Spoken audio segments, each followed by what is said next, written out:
नमस्कार, मी प्रतीक पाटील, शिवशक्ती ॲग्रो। आमची Shivshakti agro company ही 2016 साली चालू झाली। आता 9वं वर्ष चालू आहे आपल्या फॅक्टरीला।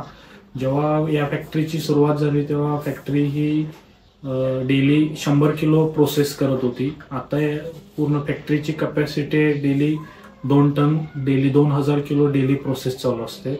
आता जवळपास आपल्या फॅक्टरीमध्ये 15 ते 20 कामगार सध्या कार्यरत काम करत आहेत। तिथे जवळपास एक काजू तयार व्हायला कमीत कमी 4 ते 5 दिवस लागतात। त्यामध्ये भरपूर प्रोसेसेस आहेत। पहिली प्रोसेस आहे बॉइलिंग प्रोसेस।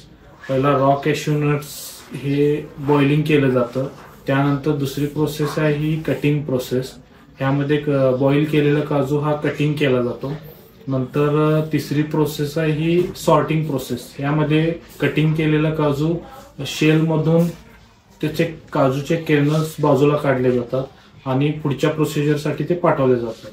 त्यानंतर पाचवी प्रोसेस आहे ड्राइंग प्रोसेस।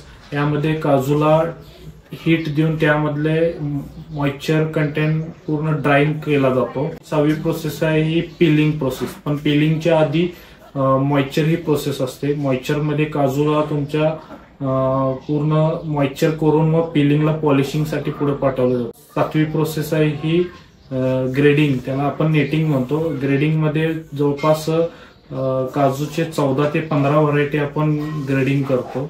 एवढी सगळी काजूची प्रोसिजर आपल्या इथे चालू असते। थँक्यू।